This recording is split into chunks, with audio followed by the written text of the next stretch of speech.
예, 반갑습니다. 방금 소개받은 연세대학교 동아시아 국제학과의 현석입니다. 예, 오늘 금융왕자 내용은 소개해 주신 대로 한일 경제관계의 주요 이슈를 말씀드릴 건데요.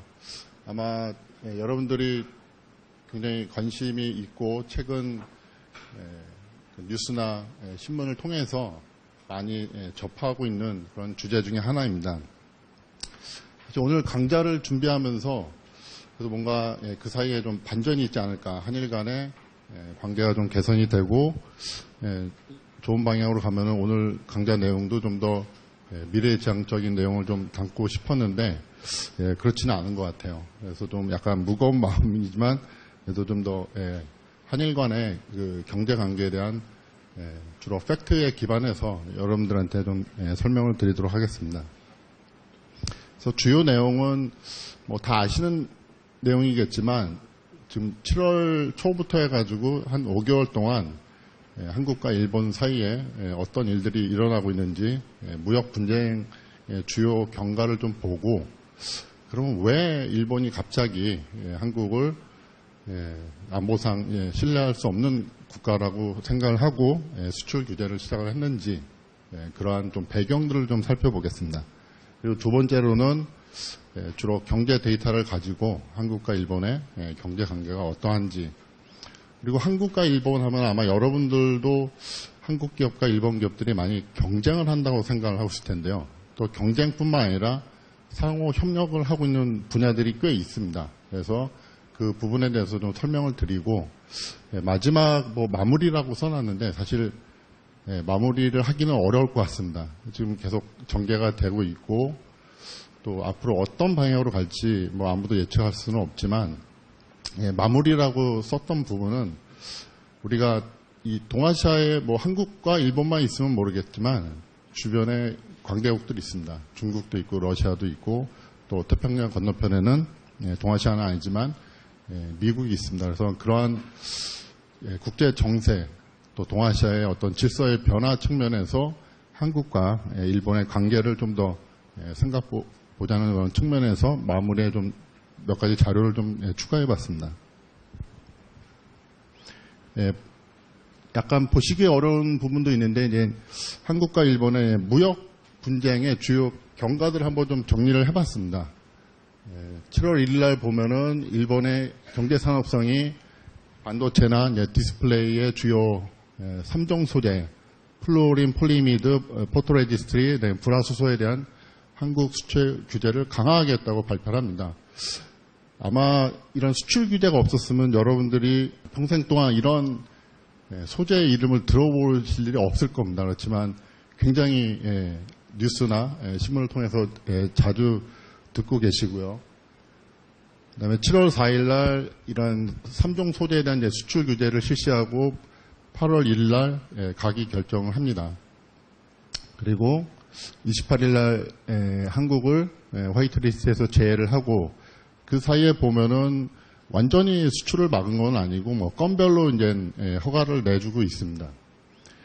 그러면서 저희도 이제 일본을 화이트리스트에서 제외를 시키고, 또 일본의 이런 수출 규제가 자유무역을 지향하는 이제 WTO의 그런 정신에 이제 위배된다. 그래서 제소를 하고 절차를 계속 밟아가고 있습니다. 그래서 양국이 짧은 기간이지만 굉장히 서로 어떻게 보면은 이제 타협보다는 대립의 그런 절차로 계속 치닫고 있는 것을 알 수가 있고요.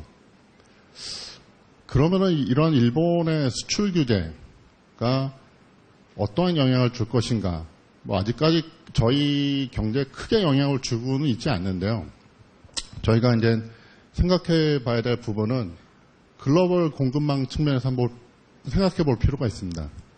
그러니까 일본의 수출 규제의 목적은 1차적으로 한국의 삼성, 그다음에 LG, SK 하이닉스 이런 일본의 어떤 그런 첨단 소재에 굉장히 의존하고 있는 그런 기업들, 산업을 어떤 타격을 주는 게 목적이었고, 그렇지만 그런 목적이 과연 달성이 되었는지를 보면은 그렇지는 않은 것 같습니다. 이게 저희 이제 대외경제정책연구원에서 나온 좀 자료를 인용을 했는데요. 이런 첨단 소재를 공급하고 있는 일본의 공급 기업들한테 수출을 할 때마다 허가를 받도록 바꿨습니다. 그러면은 한국만 그런 어떤 타격을 받는 게 아니라 사실은 수출을 잘하고 있던 일본 기업들이 먼저 타격을 받겠죠. 그냥 자유롭게 한국에 잘 수출하고 있었는데 또 안보상의 이유로 수출 규제를 시작했습니다. 그러면은 당연히 일본에서 주요 소재들을 수입해서 반도체를 생산해야 되는데 우리 기업들이 영향을 받고 수출에 이제 뭐 지연이 되겠죠. 그렇지만 한국 기업만 영향을 받는 것이 아니라 여기 보시다시피 우리 기업들이 만든 반도체들을 일본의 기업들, 소니나 파나소닉, 샤프 같은 기업들이 다시 그 중간재를 반도체를 수입해서 완제품을 만듭니다. 그러면 사실상 일본의 기업도 악영향을 받게 되고요. 또 애플이나 하와이 같은 글로벌 기업들도 타격을 받게 됐습니다. 그래서 글로벌 공급망 측면에서 본다면은 이게 한국과 일본 간의 싸움일 뿐만 아니라 글로벌 시장에 영향을 줄 수 있고 그것이 다시 부메랑이 돼서 일본 기업에 돌아가는 그러한 구조로 돼 있다는 것을 좀 말씀드리고 싶고요. 그리고 이러한 무역 분쟁이 지속된다면은 저희는 이제 소재나 부품 장비 산업들을 국산화시키고 수입 다변화를 한다면은 일본의 그런 제품을 대체시킬 수 있고 일본의 어떤 의존도를 낮춘다면은 더 일본 기업의 악영향은 커지지 않을까 이렇게 생각이 됩니다. 근데 일본에서도 마찬가지 이런 악영향을 우려를 하고 있습니다. 이렇게 와사다 대학의 토도 교수라는 분이 글로벌 공급망 측면에서 일본의 수출 규제가 얼마나 일본에 악영향을 주고 있는지를 분석을 하신 아티클인데요. 이게 원본은 이제 일본어인데 이게 영문을 만들면서 약간 이제 번역이 잘못된 부분이 있습니다. 여기 이제 세마이컨덕터 매니팩처러라고 되어 있는데 세마이컨덕터 머티리얼 매니팩처러입니다. 여기 바뀌어 있습니다. 그래서 일본의 그런 반도체 소재를 만드는 그런 기업들이 여기 있고 저희가 이제 한국의 세마이컨덕터 반도체를 만드는 회사들 아까 말씀드린 삼성이나 SK 하이닉스가 들어가죠. 1차적으로는 수출 규제를 통해서 공급을 줄일 수 있습니다. 그러면은 당연히 한국 기업들이 영향을 받겠죠. 그렇지만 반도체를 다시 공급하는 그 상부에 있는 반도체를 공급받아서 만드는 일본 기업들이 또 있습니다. 이쪽도 영향을 받겠죠. 앞서 말씀드린 대로. 그리고 마찬가지로 일본의 반도체 소재를 만드는 이외의 그런 부품들을 또 공급하는 기업들조차도 중장기적으로는 영향을 받게 됩니다. 그럼 여기서 보시다시피 어떤 루프가 만들어져 가지고 악영향이 계속 반복이 될 수 있거든요. 그러면 1차적인 영향뿐만 아니라 이러한 2차적인 영향까지 생각을 한다면은 일본의 수출 규제가 생각보다는 상당히 한국 기업뿐만 아니라 일본 기업에도 굉장히 악영향을 줄 수 있다라는 게 이 토도 교수의 최근 그런 논문 또 연구 결과의 주요 내용입니다. 그래서 뭐 일본 경제신문의 어떤 뭐 사설로도 이게 소개가 되고 일본 내에서도 뭐 수출 규제가 뭐 잘한 일이다라고 보고 있지는 않습니다. 그래서 그런 측면에서 이제 소개를 하나 해드렸고요. 또 저희가 이게 통계 무역을 보면은 양국 간에 수출을 얼마 했는지 수입을 얼마 했는지 이런 통계만 보여줍니다. 그래서 뭐 대일 무역 적자를 보면은 1965년에 한일 간의 국교 정상화된 이후로 한 번도 일본을 상대로 해서 무역에 흑자를 내본 적이 없습니다. 뒤에 이제 통계를 통해서 보여드리겠지만, 그렇지만 앞서 설명드린 대로 국제무역이라는 게 한 나라에서 모든 완성품을 만들어가지고 그것을 수출하는 게 아니라, 뭐 여러분들이 대학생분들이 많이 오신다고 얘기를 들었는데요. 국제무역 이론 시간에 배우는 비교 우위에 있는 상품들을 만들고 그것들을 수입해가지고 또 다른 나라에 중간재를 수출하기도 하고, 그러니까 한 나라에서 처음부터까지 모든 부품을 만들어서 그걸 조립해서 팔지는 않습니다. 이게 자료를 여러분들한테 나눠 드린다고 얘기를 들어가지고 여기다 안 넣었는데, 멜리츠 클레인이 쓴 아티클에 보면은 굉장히 재밌는 일화가 있는데요. 뭐 이렇게 좀 그냥 일반적인 강의를 하는 것보다는 한번 좀 여러분들에게 한번 문제를 좀 드리겠습니다. 그러니까 이제 아이폰 7 32기가짜리를 중국에서 미국으로 수출할 때 제조 비용이 225불이라고 합니다. 그러면은 이 양자간 무역 통계에서는 중국이 미국에 수출한 통계상으로는 이제 225달러가 기록이 되겠죠. 근데 중국이 모든 부품을 만들지는 않습니다. 물론 이제 애플이 아이폰을 팔 때는 소비자 가격은 한 649달러 정도 된다고 합니다. 이거는 이제 애플의 여러 가지 이제 비용들을 다 포함해서 이제 최종으로 파는 가격이고요. 그냥 제조 원가만 따졌을 때는 중국이 미국에 수출할 때 이제 225달러인데, 반도체부터 해가지고 모든 부품들을 한국, 일본, 대만, 그다음에 미국, 유럽에서도 수입을 해가지고 중국에서는 단순 조립과 그다음에 이제 완제품 테스트 해가지고 미국에 수출을 하는데요. 그러면 순수하게 중국에서 여러분들이 이게 수업 시간에 배웠던 순부가가치의 개념으로 생각하면은 중국 내에서 만들어진 순부가가치는 얼마나 될까요? 225달러에서요.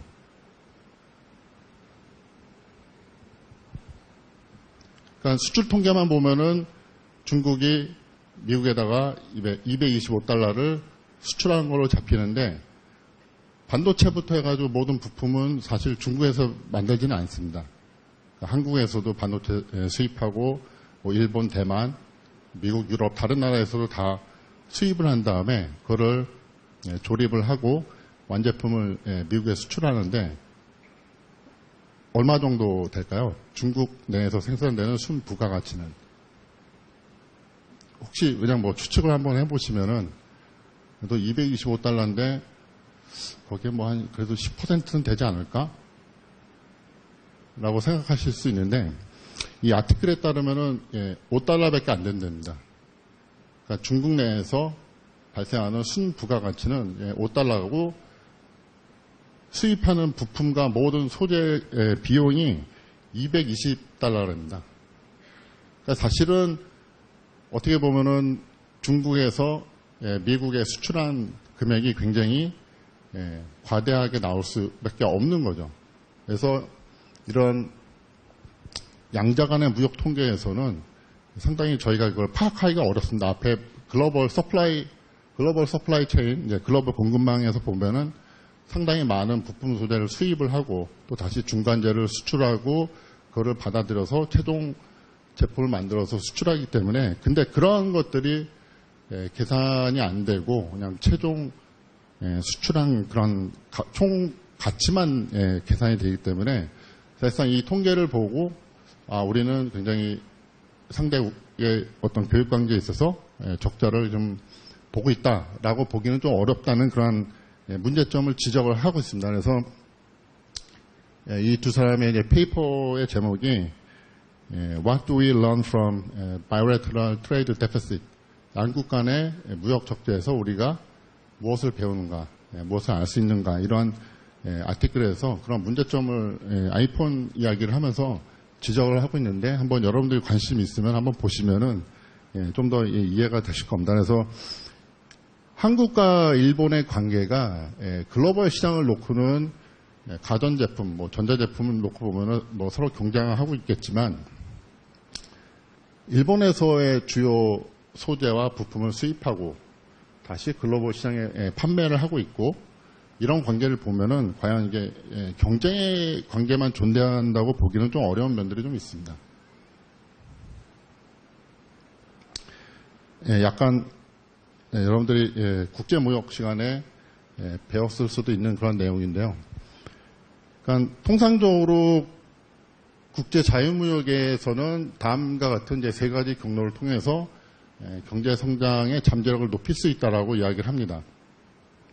어떤 특정 국가의 생산성이 굉장히 높은 비교 우위에 있는 그러한 산업들이 전문화될 수 있는 기회가 있고, 또 국경 간의 이런 거래를 통해서 무역 교역을 통해서 한 국가의 기술이 다른 나라에 전파될 수 있는 스피로버의 이펙트도 있다라고 외부성이 있다라는 측면이 있고요. 또 하나는 R&D에 좀 더 투자를 해가지고 혁신을 이끌어낼 수 있다. 이런 세 가지 경로를 통해서 굉장히 국제무역의 그런 어떤 이점, 베네핏을 이야기를 하고 있습니다. 그래서 요 페이퍼에서 갖고 오는 건데요. 그러니까 이제 수출 수입을 하게 되면은, 이제 국제 자유무역을 하게 되면은 국내에 있는 기업들 입장에서는 이윤이 좀 줄어들 수 있습니다. 특히 생산성이 낮은 기업, 고비용의 비효율적인 기업들의 경우에는 굉장히 그동안 어떤 국내에서만 문 닫고 비즈니스를 했을 때보다는 좀 더 경쟁에 노출됨으로써 이윤이 이제 낮아질 수 있는 그러한 부분이 있고요. 반면에 굉장히 이제 생산성이 높고 효율성이 좋은 기업의 경우에는 시장이 더 확대됩니다. 그러니까 수출할 수 있는 길이 열리기 때문에 그런 기업의 입장의 경우에는 더 영업이익이 늘어나는, 그래서 실질적으로 어떤 비효율적인 그다음에 고비용의 기업들의 경우에는 더 이상 경쟁력을 잃고 시장에서 이제 존재할 수 없는, 그래서 퇴출당하는 기업들이 많이 늘어나고요. 오히려 생산성이 좋은 그리고 효율적인 기업들은 새로운 수출 시장이 열리면서 더 그 영업이익을 높일 수 있다는 게 이 논문의 주요 내용입니다. 이 내용을 왜 말씀드린지 뒤에 또 연결해서 설명을 드리도록 하겠습니다.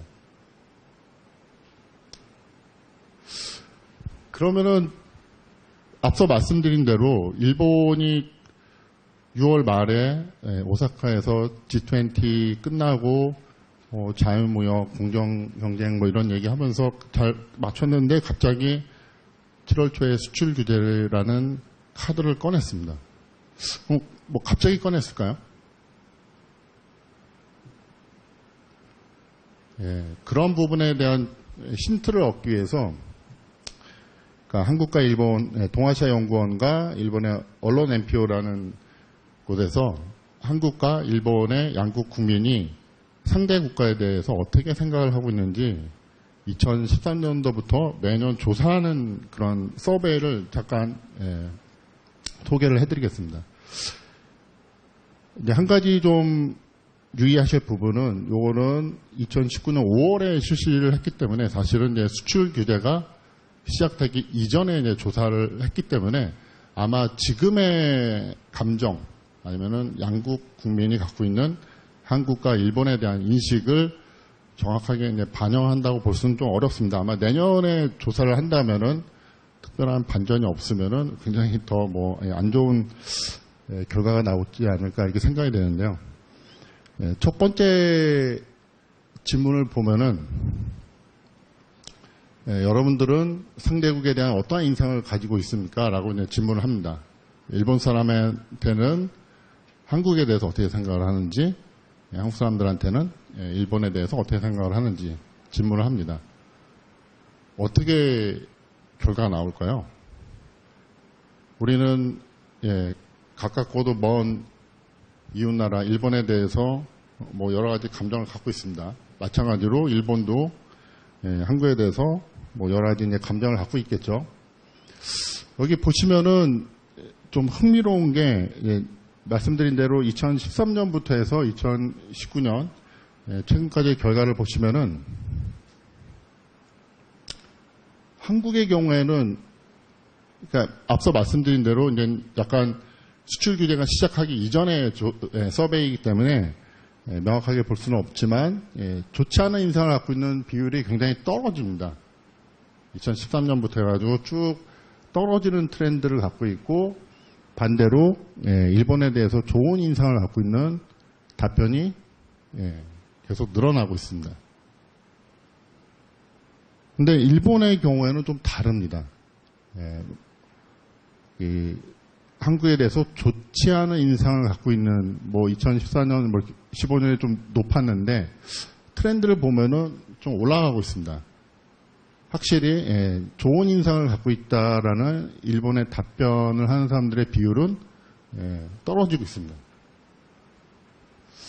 그러니까 왜 이렇게 생각을 하는지 여러분들이 관심이 있으면은 요 밑에 조사를 보시면은 여러 가지 구체적인 항목들이 있습니다. 이걸 다 제한된 시간에 소개는 해드릴 수가 없고요. 그러니까 이런 일본이 왜 수출 규제를 시작했을까? 아마도 이러한 좀 인상 아니면 어떤 의식들이 좀 깔려있지 않았을까라는 생각을 좀 해봅니다. 두 번째 질문은 현재 한일 관계가 한국에게 또 일본에게 어느 정도 중요하다고 생각하는지 질문을 했습니다. 이것도 보면 아마 첫 번째 그 서베이 결과를 참고하신다면은 아마 여러분들이 쉽게 유추하실 수 있을 텐데요. 한국의 여론은 일본은 중요하다라고 생각합니다. 현재 한일 관계를 생각한다면은 일본은 굉장히 중요한 나라다. 그렇지만 일본은 반대입니다. 매년 2013년부터 해가지고 쭉 보시면은 떨어지고 있습니다. 좀 뭐랄까요? 그러니까 이런 수출 규제나 지금 현재 한일 간의 관계가 악화되고 있는 게 이런 좀 어떤 여론이나 의식들이 그 기저에 있지 않았을까라고 좀 생각이 좀 되고요. 다음은 이제 일본과 한국의 경제 협력은 한국에 있어서 일본의 미래에 있어서 필요하다고 이제 질문을 합니다. 여기도 결과를 보시면은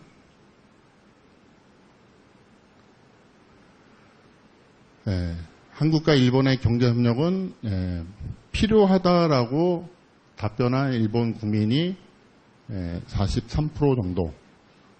하지만 반면에 한국에 답변을 하신 분들은 상당히 일본과의 경제 협력은 한국의 미래에 있어서 필요하다라고 생각을 하고 있습니다. 이런 경제 협력에 대해서는 앞서 목차에서 말씀드린 대로 세 번째 파트에서 좀 더 설명을 드리도록 하겠습니다. 마지막 질문인데요. 역사 갈등으로 악화된 한일 관계 회복을 위해서 어떻게 해야 된다라고 이제 질문을 했습니다. 이것도 아마 쉽게 유추하실 수 있을 텐데요. 일본의 답변을 보면은 비율적으로는 한 절반 정도가 또 개선을 위해서는 노력할 필요가 있다라고 답변을 하고 있고요. 저희는 답변 비율이 더 높습니다. 한 70% 정도의 답변자들이 지금 악화된 한일 관계 회복을 위해서 더 개선에 노력을 할 필요가 있다라고 답변을 하고 있습니다. 앞서 말씀드린 대로 요거는 이제 수출 규제가 시작되기 이전에 서베이를 했기 때문에 아마 이렇게 결과가 나왔는데 그러니까 내년이나 다음번 조사에서는 아마 좀 더 다른 그런 결과를 좀 보이지 않을까 모르겠습니다. 이제 내년까지 내년 비슷한 시기에 조사를 한다 그러면은 그 사이에 어떤 특별한 반전이나 어떤 관계가 개선되지 않으면은 상당히 좀 더 우려되는 결과가 나오지 않을까 이렇게 생각이 됩니다. 그래서 여기까지 여러분들이 어떤 배경 차원에서 백그라운드 차원에서 좀 말씀을 드렸고요. 두 번째, 가깝고도 먼 이웃나라 일본과의 경제 관계를 여기는 데이터를 기반해서 좀 설명을 드리겠습니다. 한국의 주요 교역국 수출과 수입 통계를 놓고 보면은 뭐 압도적으로 중국과 미국이 뭐 1, 2위를 차지하고 있습니다. 우리나라의 가장 큰 교역국은 중국, 미국입니다. 그리고 수입 측면에서 보면은 일본이 한 5위,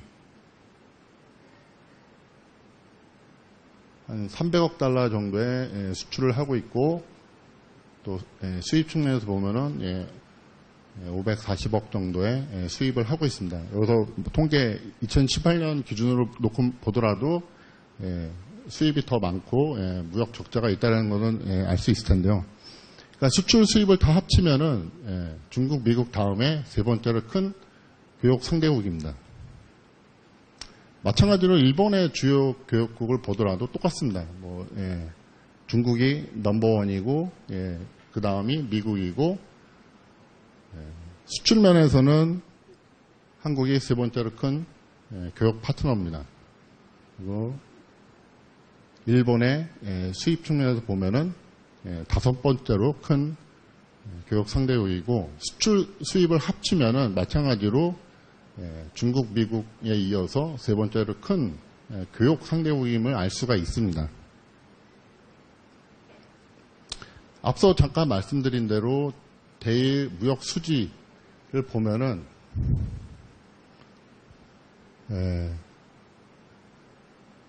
무역 수지는 한 번도 이 0을 넘어간 적이 없습니다. 계속 적자를 경험을 하고 있고 가장 크게 벌어졌을 때는 350억 달러 이상의 무역 적자를 보고도 있었지만, 그러니까 무역 수지의 적자 폭이 최근에 들어서는 줄어들고 있고 개선이 되고 있는 것을 알 수가 있습니다. 여러분들이 그래프 보시면은 말씀드린 대로 최근에 들어서는 무역 적자의 폭이 상당히 줄어들어서 개선되고 있는 것을 알 수가 있습니다. 한일 간의 이제 교역 구조를 좀 더 자세히 들여다보면은 일본 부품 소재 수입 의존도를 보면은 일본보다는 이제 중국에 대한 의존도가 더 커지고 있는 것을 알 수가 있고요. 그래프에서 보시면은 중국에 대한 의존도가 더 커지고 일본에 대한 수입 의존도는 점차적으로 낮아지고 있습니다. 낮아지고 있지만 그래도 금액이나 퍼센티지상으로 보면은 두 번째로 아직도 일본에 대한 그런 부품 소재에 대한 수입 의존도는 높은 것을 알 수가 있습니다. 근데 이런 교육 구조의 변화가 이제 더 이상 한국은 어떻게 보면은 이제 일본과 더 가까운 나라가 아니라 어떻게 보면 이제 더 중국으로 더 이렇게 가까워지는 게 아니냐라는 그런 것들을 볼 수도 있고요. 그리고 앞서 말씀드린 대로 일본의 가전이나 반도체를 생산하던 기업들이 굉장히 어려움을 겪거나 시장에서 퇴출하게 된다. 물론 이제 한국 기업이 더 도약을 하게 되죠. 이런 거는 앞서 말씀드린 대로 국제 자유무역 이론에 따르면은 앞서 소개해드린 그러한 논문 이론이나 어떤 실증 결과에 따르면은 그러한 현상이 일어날 수밖에 없는 거죠. 그러니까 경쟁이 꼭 나쁜 거라고 볼 수도 없고요. 또 그러한 경쟁이 어떤 양국 간에 앞서 말씀드린 양국 간의 그런 어떤 무역 통계를 놓고 보고 이게 경쟁 관계다라고 일률적으로 얘기하기도 어렵습니다. 왜냐하면은 상당히 많은 부품과 소재를 일본에 수출을 하고 또 반도체를 공급하기도 하고 또 서로 완제품을 만들어서 경쟁을 하고 있는데 완제품만 놓고 본다면 경쟁을 하고 있다라고 볼 수도 있겠지만 그 안에 들어가는 부품 소재나 중간 투입물들을 본다면은 꼭 이게 우리가 경쟁 관계에 있다라고만 보기는 어려운 그런 부분들이 있습니다. 요 마지막 거는 좀 뒤에 파트에 가서 자세히 설명을 드리고요. 해외 직접 투자를 보면은 이쪽 첫 번째 그래프는 한국이 일본에 얼마만큼 해외 직접 투자를 하고 있는지. 그래서 요 붉은색의 선은 건수를 나타나는 거고, 요 파란색의 막대는 전체 FDI 금액을 나타내고 있습니다. 그래서 여러분들이 트렌드를 보면은 한국이 일본에 대한 FDI 해외 직접 투자를 보면은 트렌드는 늘어나는 것을 알 수가 있고요. 반대로 일본의 경우에는 약간 좀 줄어들고 있는 그런 트렌드를 볼 수가 있습니다. 여기 그 금액 단위가 빠졌는데 100만 달러입니다. 그래서 전 세계에서 한국에 투자하고 있는 FDI의 한번 비율을 보면은 앞서 말씀드린 대로 일본이 한국에 대한 FDI는 줄어들고 있는 추세이긴 하지만 전체 퍼센티지에서 본다 그러면은 또 한 6번째 정도의 큰 FDI 투자를 하고 있습니다. 이게 물론 이제 금액상으로 봤을 때 뭐 절대적으로 크다라고 보기는 어렵겠지만 그래도 상위 10위 안에는 들어간다를 볼 수가 있고요. 또 우리나라가 전 세계에 FDI를 해 직접 투자하는 금액을 쭉 보고 비율을 계산해 보면은 일본은 9번째로 해외 직접 투자를 하고 있는 나라 중에 하나다라고 말씀을 드릴 수가 있습니다. 경제 규모를 보면은 1960년부터 해가지고 작년까지 2018년까지 전 세계의 GDP 규모 100으로 놓고 주요 국가들 미국, 중국 이런 강대국들이 얼마만큼 차지하고 있는지, 그다음에 일본과 한국의 GDP 규모는 어느 정도 되는지, 그리고 마지막으로 일본과 한국의 GDP 비율을 한번 계산해 봤습니다. 여기 보시면은 1960년대에 한 10배 정도, 11배 정도의 차이가 납니다. 그리고 뭐 70년, 80년 비율을 보면은 뭐 23배, 17배 이렇게 크게 차이가 나다가 2018년도에 보시면은 한국 GDP의 한 3배 정도가 일본의 경제 규모다라고 말씀을 드릴 수가 있습니다. 그래서 상당히 단시간 내에 굉장히 한국 경제가 빠른 속도로 성장을 했다는 것을 알 수가 있고요. 1인당 GDP로 경제발전 수준을 측정해서 한번 본다 그러면은 굉장히 격차가 중간에 많이 벌어지다가 최근에 보면은 1인당 GDP도 상당히 많이 쫓아왔습니다. 일본 2018년 기준으로 보면 일본이 4만 불이 좀 안 되고 저희는 이제 3만 불을 이제 넘어가는 그런 수준까지 많이 쫓아왔다라고 말씀드릴 수가 있고요. 뭐 최근에 일본의 수출 규제 이후에 금융 쪽에서도 영향이 있는 거 아니냐, 뭐 이런 얘기를 많이 합니다. 그래서 한번 일본계 은행들이 한국에 얼마만큼 돈을 빌려주고 있는지 BIS 통계를 한번 봤는데요. 2014년까지는 굉장히 늘어났다가 최근에 트렌드를 보면은 일본계 은행들의 여신 규모는 줄어들고 있고요. 그렇지만 2018년 기준에서 보면은 그래도 영국, 미국 다음에 세 번째로 큰 규모로 한국에 돈을 빌려주고 있는 것을 알 수가 있습니다. 뒤에 뭐 독일, 그다음에 대만 거의 뭐 크게 차이가 나지는 않습니다. 뭐 최근에 일본의 뭐 불매 운동, 그다음에 뭐 일본 가지 말자 해서 관광객의 추이를 봐도 여기 붉은색 선이 일본을 방문하는 한국의 관광객의 수입니다. 700만이 넘어가죠. 2018년까지, 작년까지, 그러니까 한 해에 누적된 수치입니다. 그래서 700만이 넘어가고, 한국을 방문하는 일본 관광객의 수는 뭐 대략 한 300만, 조금 안 되는 그런 수준입니다. 그래서 오히려 많은 한국 사람들이 일본을 방문을 했었습니다. 근데 옆에 이제 2019년 들어와서 월별 관광객 수를 한번 이렇게 추이를 쭉 보면은 수출 규제가 시작된 이제 2007년부터 올해 이제 7월부터 보면은 급감하는 것을 볼 수가 있습니다. 그래서 사실 일본 입장에서는 뭐 여러 가지 이야기들이 나오고 있고요. 뉴스에서도 뭐 이야기를 하고 있는데 사실 한국 관광객은 일본 입장에서 본다면은 중국 관광객 다음으로 가장 많은 그러한 그룹에 있기 때문에 상당히 이런 어떤 수출 규제의 그런 악영향이 그냥 단순한 아까 말씀드린 그냥 한국 기업에 대한 규제를 하고 끝나는 것이 아니라 상당히 일본 기업이나 일본 경제에 부메랑이 되어서 돌아가고 있는 것을 이런 통계를 통해서도 볼 수가 있습니다. 그래서 여기까지가 뭐 한일 간의 그런 경제 관계, 그다음에 뭐 어떤 교류 그런 것들을 통계를 통해서 좀 살펴봤고요.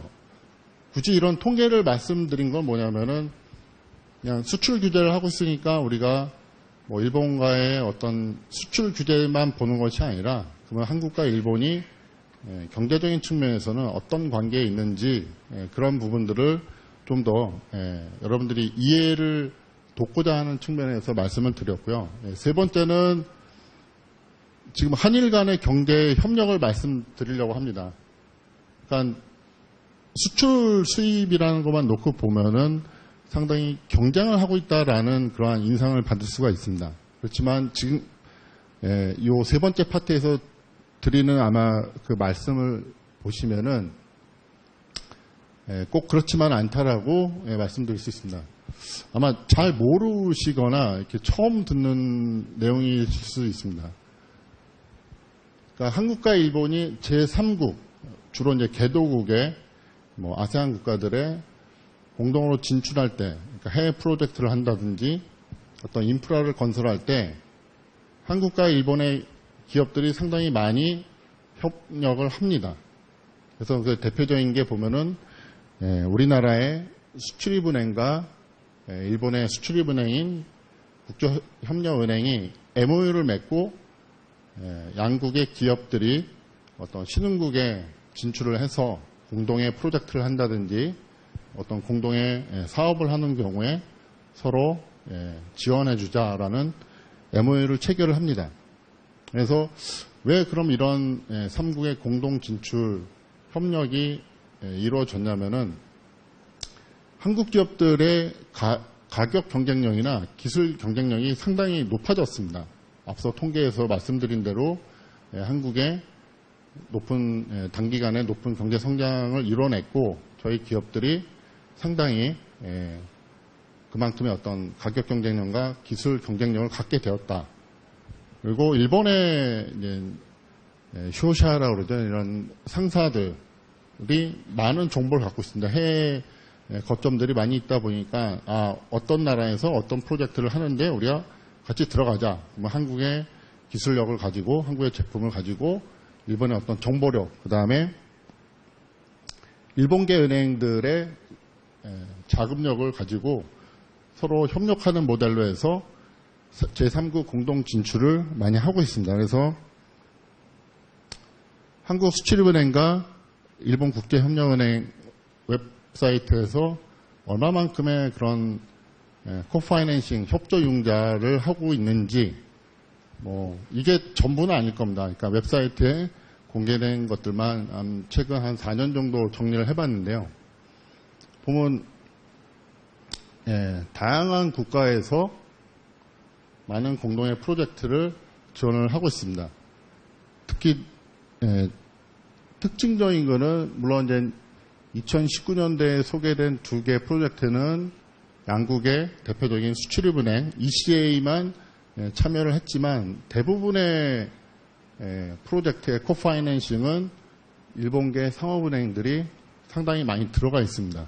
앞서 말씀드린 대로 우리 기업들이 기술력을 제공을 하고 일본의 많은 상업은행들이 자금을 제공하고 물론 이제 해외 프로젝트의 경우에는 여러 가지 리스크들이 있습니다. 그러니까 폴리티컬 리스크부터 해서 그 해외 프로젝트를 진행하면서 발생할 수 있는 그런 리스크들을 민간 차원에서는 질 수가 없기 때문에 이러한 수출입은행이나 JB 같은 정부계 은행들의 보증을 받는다든지 어떤 융자를 받아가지고 진행을 하는 경우가 많이 있습니다.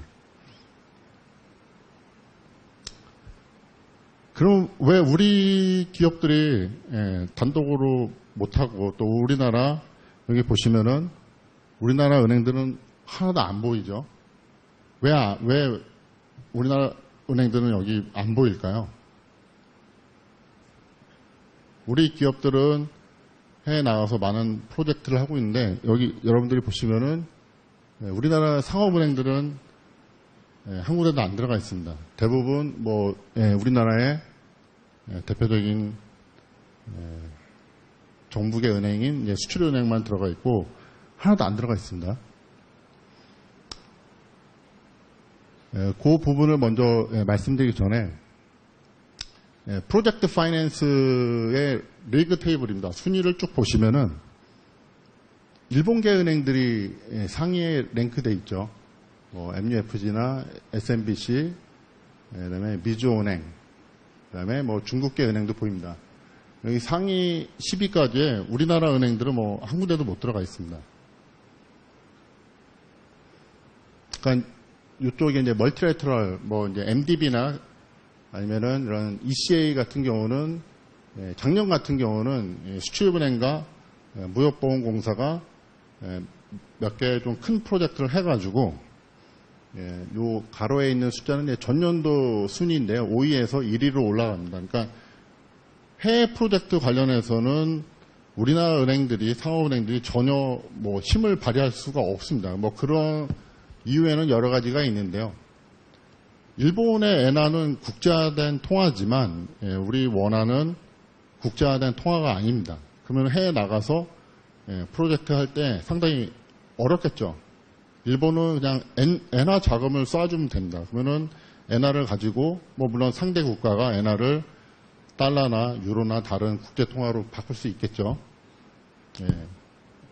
그렇지만 원화는 국제 통화가 아니기 때문에 원화를 우리나라 은행들이 해외 프로젝트에 제공할 수가 없겠죠.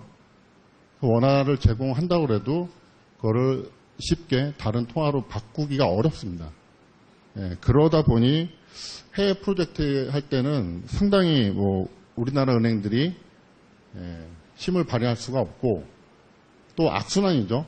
나가서 해본 적이 없으니까 경험이 없다 보니까 이런 해외 프로젝트를 할 때 명함을 내밀 수가 없습니다. 그러다 보니까 어떤 제조업 측면에서는 상당히 우리가 기술력을 가지고 경쟁력을 갖고 있지만 금융 쪽으로 넘어가면은 전혀 해외 나가서 할 수 있는 그러한 충분한 경험과 여력이 없다 보니까 어떻게 보면은 상당히 서로가 이러한 제3국의 공동 진출이라는 굉장히 어떤 그런 경제 협력의 모델이 구축이 됐습니다. 그래서 이런 것들이 꼭 한국과 일본의 기업들은 경쟁만 하고 있다라고 볼 수는 없고요. 이런 측면에서도 상당히 어떤 경제 협력의 관계가 구축돼 왔다. 그렇지만 앞으로의 한일 관계가 어떻게 되냐에 따라서 이런 관계들도 영향을 받겠죠. 일본의 상업은행들도 일본 정부의 눈치를 볼 수도 있고 과연 계속 이러한 비즈니스 모델이 계속 갈 수 있을지는 아마 생각을 하게 될 겁니다. 그렇지만 대부분 이러한 경제협력의 모델이 해외 프로젝트에만 이게 국한되어 있었는데요. 그렇지만 다른 분야들 여기 소개해드린 게임이나 캐릭터 애니메이션 등 아니면 또 의료 서비스 이런 거는 앞으로 한국과 일본이 좀 더 협력할 수 있는 분야가 아닐까라고 좀 생각을 해보고요. 그렇지만 이런 사실상 경제협력이라는 건 앞서 말씀드린 대로 서로의 필요에 의해서 만들어진 거고 그런 양국의 어떤 대표적인 정부은행이라 할 수 있는 수출입은행, JB 같은 기관이 참여를 했기 때문에 어느 정도 서로가 윈윈하는 관계의 비즈니스 모델을 만들어 왔는데 다른 분야로 가려면은 사실은 정보가 많이 부족합니다. 어떤 서로가 어떤 분야의 기술을 갖고 있고 어느 기업과 우리가 파트너십을 가지면은 더 윈윈할 수 있는지 그러한 어떤 정보의 부재 아니면 정보의 비대칭성 문제가 있기 때문에 그런 것들을 해결해 준다면은 좀 더 그런 협력의 분야를 넓혀갈 수 있지 않을까 이렇게 생각을 하고요. 여러분들이 약간 어려울 수도 있습니다. 이거는 금융 분야 쪽에 이미 이루어진 과거 모델입니다. 여러분들이 이제 97년도, 98년도에 외환 위기가 발생을 합니다. 그때 보면은 아시아의 주요 국가들이 굉장히 많은 저축을 갖고 있어요. 근데 그 저축을 가지고 대부분 미국의 국채를 삽니다. 아시아에 투자를 안 하죠. 미국의 국채를 삽니다. 그럼 미국은 그 돈을 가지고 다시 아시아에 투자를 합니다. 왜냐하면 아시아의 경제 성장률이 더 높기 때문에 더 많은 높은 수익을 낼 수가 있겠죠. 그래서 외환 위기를 겪었던 이유 중에 하나가 아시아의 국가들이 높은 저축을 갖고 있음에도 불구하고 아시아의 저축을 아시아 영내에서 순환시킬 수가 없다 보니까 우리가 그러면 뭐가 부족한가 하다 보니까 채권 시장을 좀 만들어보자. 아시아 영내 채권 시장을 좀 발전시켜서 아시아 국가들이 자국 통화로 채권을 발행을 하고 자국 통화에 투자할 수 있는 저축과 투자를 선순환시킬 수 있는 구조를 만들자. 왜냐하면은 외환 위기가 터진 거는 아시아의 그 외환 위기를 경험한 나라들, 뭐 우리나라를 포함해서 해외에서 돈을 빌려옵니다. 그러면은 달러로 돈을 빌려와서 국내에서 원화로 자금을 운용을 하죠. 대출을 줍니다. 그럼 벌써 여기서 통화의 불일치가 발생합니다. 달러로 빌려와서 운용은 부채는 달러인데 운용은 원화로 운용을 하고 있습니다. 그리고 단기 자금을 많이 빌려옵니다.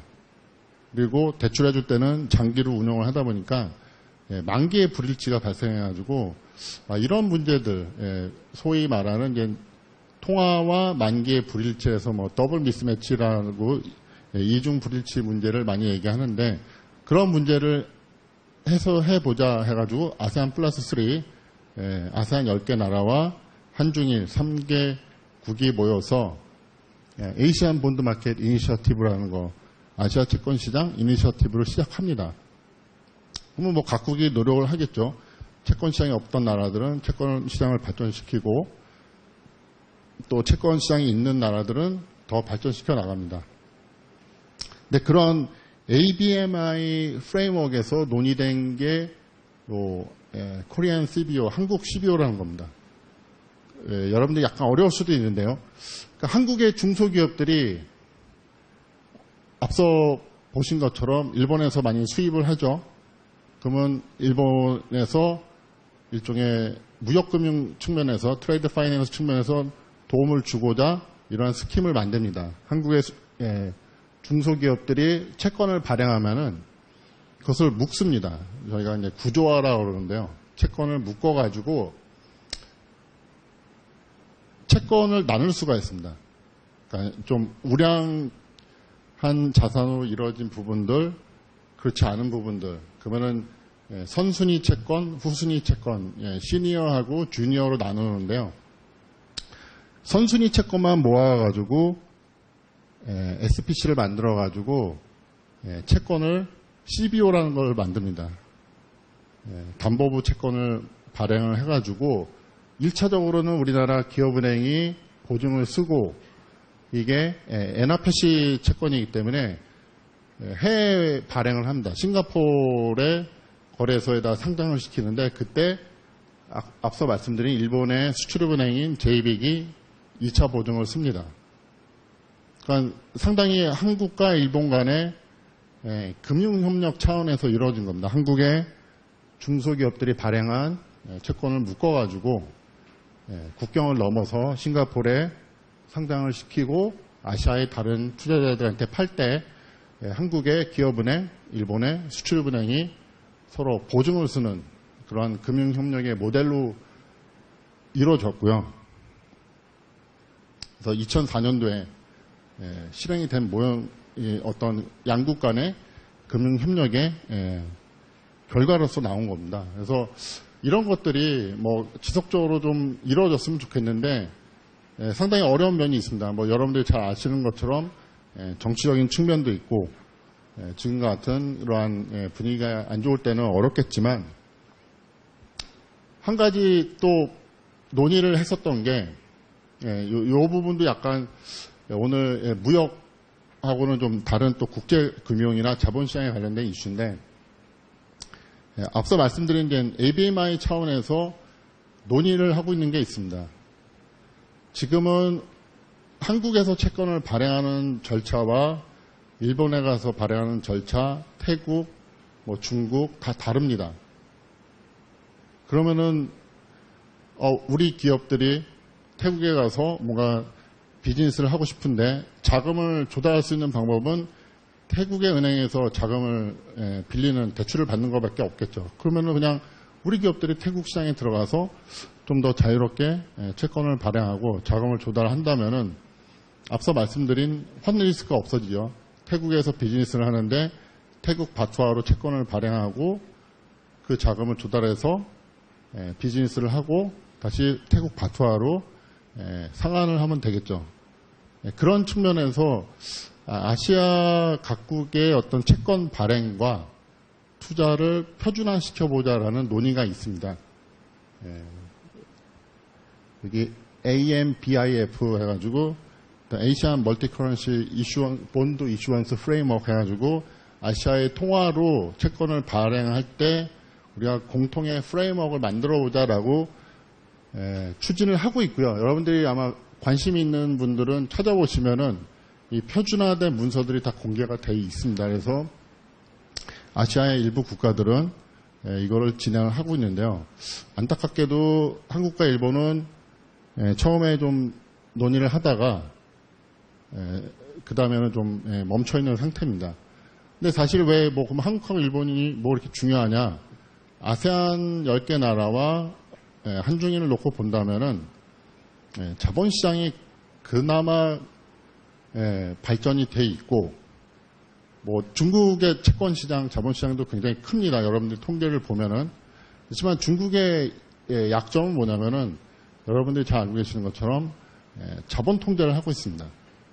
외국인들이 중국 본토 시장에 들어가려면은 QF라는 쿼터를 받아야 되고 중국 국내의 투자자들도 해외로 나가려면은 QD라는 그 안에서만 투자를 할 수 있기 때문에 사실은 중국도 굉장히 큰 시장이지만 같이 어떤 아시아 채권 시장의 프레임워크에서 ABMI에서 논의하기에는 좀 어려운 부분들이 좀 있습니다. 그래서 그러다 보니까 한국과 일본이 그러한 논의를 먼저 시작을 하고 아시아의 어떤 표준적인 모델을 만들 수 있지 않을까 해서 이제 시작이 처음에 됐는데요. 아이디어는 간단합니다. 그러니까 양국의 채권 시장이 있겠죠. 한국에 채권 시장이 있고 일본에도 채권 시장이 있는데 여러분들이 이 투자자 보호, 일반 투자자는 상당히 보호의 그 요건들이 까다롭기 때문에 규제가 상당히 많습니다. 그러면 그러한 규제를 다 표준화시키고 통일시킬 수 없기 때문에 그러면 전문 투자자, 상당히 자산을 많이 갖고 있고 충분한 투자 경험이 있는 전문 투자자들만 대상으로 하는 시장이 있습니다. 우리나라에는 금융투자협회에서 운영을 하고 있는 QIB 시장이 있고요.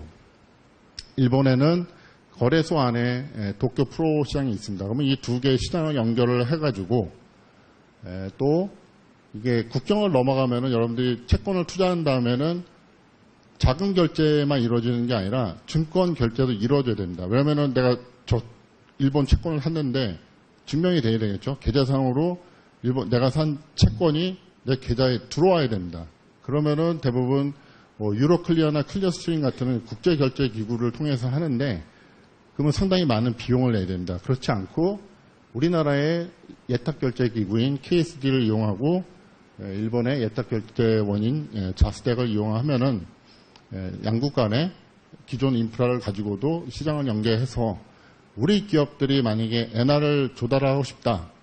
그러면 쉽게 채권을 발행을 하고 투자 자금을 모을 수 있는 또 서로 간의 어떤 표준화를 주도하면서 영내 채권 시장을 통합해 나갈 수 있지 않을까. 그런 뭐 금융협력 차원에서의 어떤 제안입니다. 일종의.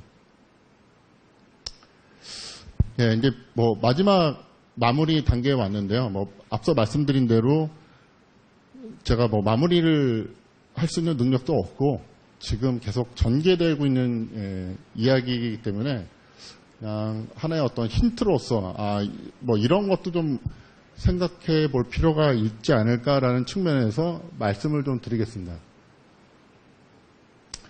요거는 이제 Financial Times 8월 6일자에 나와 있는 The Asian Strategy Order is Dying이라는 내용입니다. 그러니까 여러분들이 여기서 보실 거는 이제 키신저의 전략적 질서. 키신저는 미국의 안보보호자관이었고 백악관에 나중에 이제 국무장관도 역임을 하셨는데요. 그러니까 79년에 미중 간의 국교 수교를 하는 데 있어서 굉장히 중요한 역할을 했습니다. 당시에 미국이 중국하고 수교를 했던 이유는 뭐 여러 가지가 있겠지만 이제 러시아를 견제하기 위해서 미중 수교를 맺고 그런 어떤 키신저의 전략적 질서에 의해서 동아시아의 질서가 여러 가지 갈등이나 이런 것들이 봉합되어 있었다. 그렇지만 뭐 여러분들이 최근에 뭐 뉴스나 이런 거를 보시면은 중국과 러시아의 군용기가 저희 영공에 뭐 합동 군사훈련하면서 넘어오기도 하고 뭐 다양한 일들이 막 일어나고 있습니다. 그러니까 한일 간의 문제뿐만 아니라 동아시아 내에서도 여기 보시면은 뭐 중국, 러시아, 한국, 일본, 뭐 북한 그동안에 어떤 뭔가 봉합되어 있는 것이 일시에 막 터져가지고 여러 문제가 발생하고 있기 때문에 앞으로 어떤 일이 일어날지 모르겠다라는 게 본 아티클의 이야기입니다. 그러면 우리가 한국과 일본의 관계만을 들여다보고 여기서 끝장을 보는 게 아니라 주변국의 어떤 국제 정세를 생각해야 될 필요성이 더 높아졌고요. 여러분들 뭐 치킨 게임 뭐 잘 아실 겁니다. 뭐 영화 이런 거 보면은 서로 엄청난 스피드로 서로 막 달려가죠. 그래서 여기서 핸들을 꺾으면은 치킨이 됩니다. 비겁한 사람이 되는 거죠. 그러면 대부분 그냥 서로 들이받고 끝납니다. 여러분들이 게임 이론을 배웠으면은 프리즈너스 딜레마, 뭐 죄수의 딜레마, 치킨 게임, 뭐 게임 이론에 많이 얘기를 합니다. 그러니까 한국과 일본의 그런 지금 현재 무역 분쟁도 보면은 서로 타협하지 않고 강공하고 나간다. 그러면은 이제 서로 이제 이렇게 부딪히고 치킨 게임을 할 수밖에 없죠. 그러면 서로가 얻을 게 없습니다. 그렇다고 해서 어느 한쪽만 핸들을 꺾으면은 어느 한쪽이 일방적으로 이제 손해를 보는 게임이 되죠.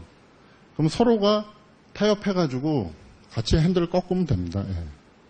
그러면은 어떻게 하면 여기서 이쪽으로 갈 수 있을지 뭐 저도 모르겠습니다. 답을 갖고 있어서 소개해드린 건 아니고 여러분들이 뭐 좋은 아이디어가 있으면 그러한 어떤 정책 제안을 하셔도 좋을 것 같고 지금은 우리가 이런 치킨 승자가 없는 치킨 게임을 할 때는 아닌 것 같습니다. 앞서 말씀드린 대로 지금 동아시아에서 일어나고 있는 그런 어떤 40년 동안 봉합되어 있던 그런 키신저의 질서에 의해서 봉합된 게 해제되어 있는 그런 상황에서 어떤 전략으로 가야 될지 한번 생각해 볼 필요가 있고요. 그래서 중장기적으로는 우리가 좀 관계 개선을 위해서 노력을 할 필요가 있습니다. 이게 물론 역사 문제, 그다음에 이런 뭐 영토 문제 이게 논리적으로 풀어낼 수 있는 문제는 아닙니다. 그렇지만 서로가 루즈 하는 게임보다는 윈윈의 관계로 갈 수 있는 그러한 관계 개선을 위한 노력이 계속 필요한 때라고 보고요. 뭐 한국도 그렇고 일본도 그렇고 뭐 지금 IMF나 여러 가지 국제기구에서 한국은행에서도 마찬가지로 성장률의 전망치를 계속 하향 조정하고 있습니다. 그러니까 서로가 안 좋은 상황에서 이런 어떤 외교, 무역 갈등이 장기화된다면은 앞서 말씀드린 글로벌 공급망 측면에서도 그렇고 이게 계속 서로 악영향을 주고받기 때문에 우리 경제, 일본 경제의 어떤 그런 하방 위험성은 더 확대될 수밖에 없다라는 거고요. 그래서 중장기적으로는 상호 신뢰를 회복하고 양국의 관계를 계속하는 노력이 필요하다라고 말씀을 드립니다. 또 하나는 뭐 최근에 영내 포괄적 경제 동반자 협정 RCEP에 대해서 합의를 했습니다. 물론 이제 인도는 안 들어가 있습니다. 그래서 인도가 굉장히 중요한 변수가 될 것 같고, 그래서 대경제연구원에서도 이런 RCEP이 잘 타결이 되면은 한국 경제의 0.4에서 0.62 정도의 경제 성장 효과가 있고, 소비자 후생도 한 42억에서 68억 달러가 더 늘어날 것이다라고 추정을 하고 있습니다. 또 RCEP이 하나의 일본과의 관계를 개선시키는데 모멘텀이 될 수 있습니다. 왜냐하면 이 RCEP에 참여한 국가 중에 우리나라 이제 그 FTA를 체결하지 않은 나라는 일본밖에 없습니다. 그래서 앞으로의 이 RCEP을 통해서 과연 일본과의 어떤 관계를 어떻게 개선시키고 또 좀 좋은 방향으로 어떤 경쟁과, 그러니까 경쟁이 무조건 나쁜 건 아닙니다. 그러니까 경쟁, 앞서 말씀드린 대로 그런 경쟁이 있기 때문에 어떤 경제 성장의 잠재력이 더 높아지기 때문에 경쟁과 또 뒤에 세 번째 말씀드린 그런 협력의 모델들을 잘 모색해 나갈 필요가 있다고 보고요. 마찬가지로 이 뭐 TPP, FTA, RCEP 이 이면에 보면은 미중 간의 패권 다툼이 숨겨져 있습니다. TPP는 미국이 주도하고 있죠. RCEP은 중국이 주도하고 있습니다. 그래서 미국은 그래서 앞서 이 보면 인도 퍼시픽 스트래터직 리포트, 그러니까 인도 태평양 지역의 어떤 전략 보고서를 내면서 상당히 중국에 대한 견제를 하고 있습니다. 미국은. 그래서 미중 간의 이런 패권 다툼, 앞서 말씀드린 키신저의 그러한 전략적 직서가 붕괴된 상황에서 과연 한국과 일본이 지금 옳은 선택을 하고 있는지를 그냥 한일 간의 어떤 역사 문제, 영토 문제, 아니면 어떤 그러한 경제 수출 규제라는 카드를 이용해서 서로에게 이렇게 상처를 주는 게 올바른 선택일지는 한번 생각해 볼 필요가 있고요. 여기까지가 제 발표는 마지막인데 한 가지 더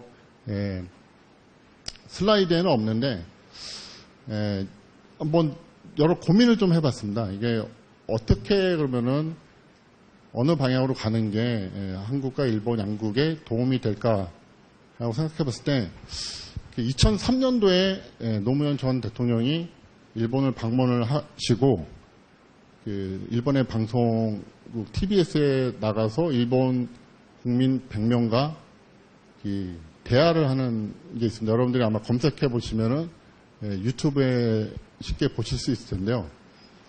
아마 보시면은 굉장히 지금 현재의 그런 관계를 개선해 나가는데 어떤 실마리를 찾을 수 있지 않을까, 그런 내용들이 좀 담겨 있는 것 같습니다. 여기에는 좀 늦게 찾아가지고 슬라이드는 놓지 못했는데 여러분들이 한번 관심이 있으시면은 한번 찾아보시면은 일본 국민과 어떤 대화를 나누셨는지 들어보시면 아마 굉장히 도움이 되지 않을까 생각이 듭니다. 그래서 제가 준비한 강좌는 여기까지고 다 설명드릴 수는 없을 것 같습니다. 제가 어떤 역사나 정치 이런 부분에 어떤 전공한 사람도 아니고 오히려 저보다 더 많은 걸 알고 계시는 분들이 있으실 테고, 오늘 드리는 내용은 경제 데이터를 가지고 한국과 일본이 경제적인 관계에 있어서는 이렇게 변해왔다라는 거를 좀 말씀드리고, 또 한국 기업들이 일본 기업과 경쟁만 하는 관계가 아니라 서로 협력하는 그러한 모델도 있다는 것을 말씀을 드렸고요. 그다음에 한국과 일본의 관계를 그냥 한일 관계, 양국 간의 문제가 아니라 뭐 키신저의 전략적 질서 아니면은 뭐 RCEP, TPP 여러 가지 동아시아에서 또 태평양 지역까지 포함한 그러한 경제권에서 어떠한 것들이 일어나고 있는지 그런 것들도 고려를 해서 이제는 선택을 해야 되는 순간이 아닌가라고 해서 발표 강좌의 구성을 이렇게 구성을 했고요. 혹시 뭐 이제 남은 시간은 여러분들하고의 어떤 그런 Q&A 질의응답 시간을 갖도록 하겠습니다.